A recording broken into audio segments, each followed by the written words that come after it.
Hey guys, at BV Matson here. Let's go ahead and install our front heat shield on this 1972 CL350.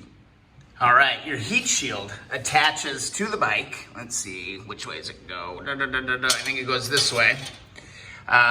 This attaches with 3 bolts right down here, all right? Now, there is a little bit of a special setup for these bolts though, so let's look at that.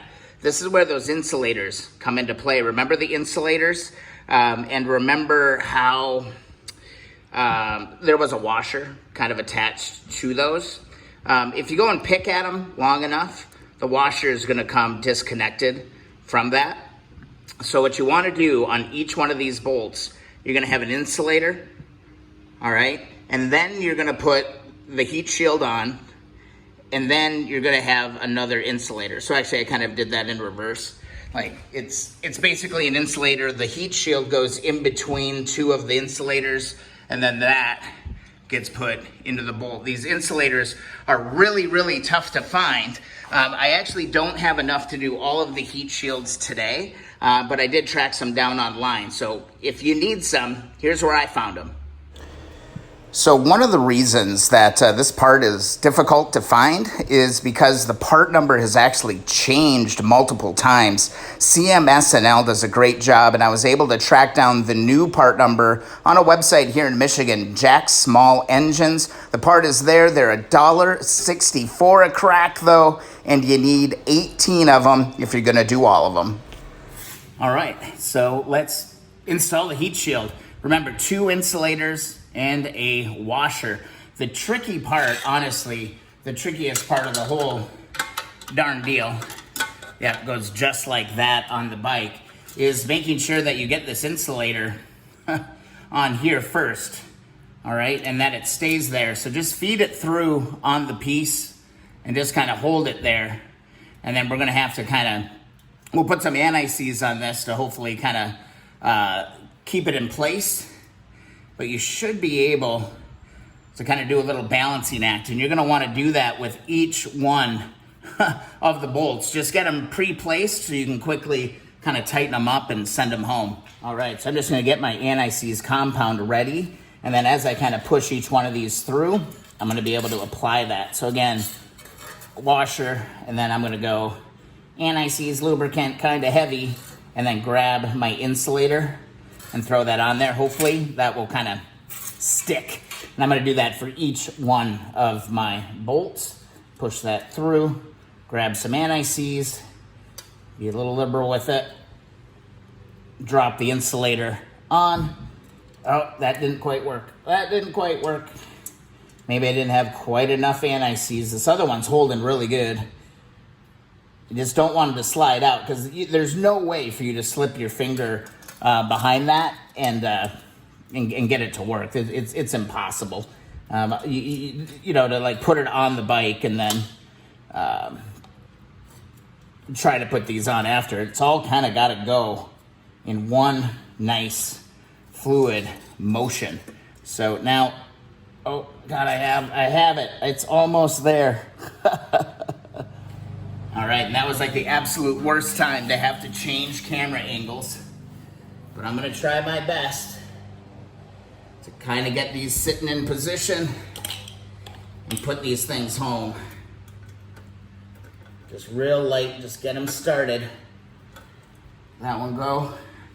I think so. This one's gonna take some torque to get into position. This one looks like it might wanna go. I think it did. I'm just gonna look back here. Yep, that other one is in position. So I'm just about an inch or so out. Of course, I got stuff all over my hands. So I'm gonna go ahead and give this a push and see if I can get it started. Oh, come on. It's just contorted out just a little bit. There, I think I got it. Yep.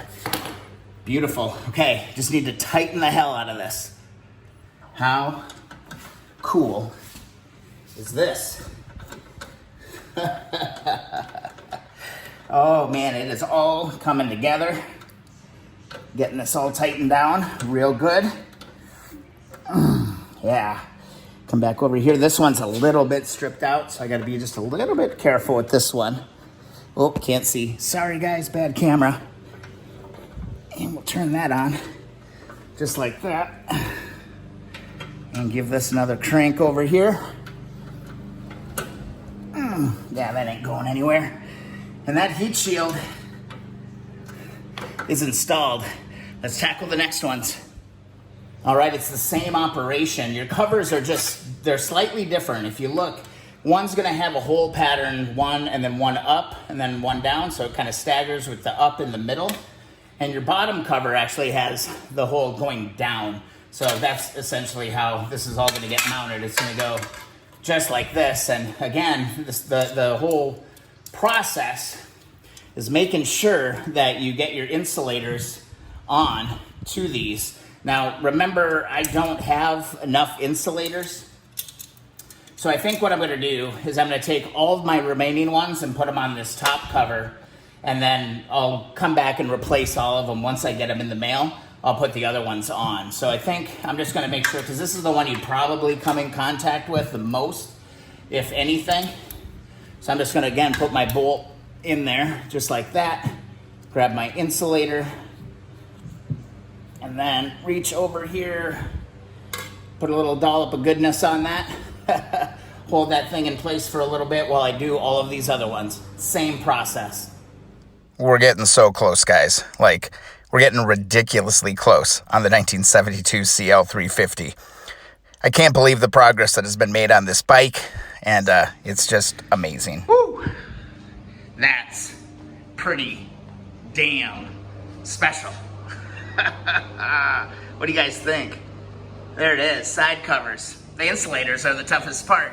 Guys, if you enjoyed the video, please subscribe to the channel. Also, thumbs up the videos that you enjoy. Oh, I'm kind of losing my mind. It's really hot, guys. Also, if you want to support the channel, be sure to check out the links in the description of all of the videos. And yeah, man, I mean, we're kind of to fine-tuning, so that'll be the next steps.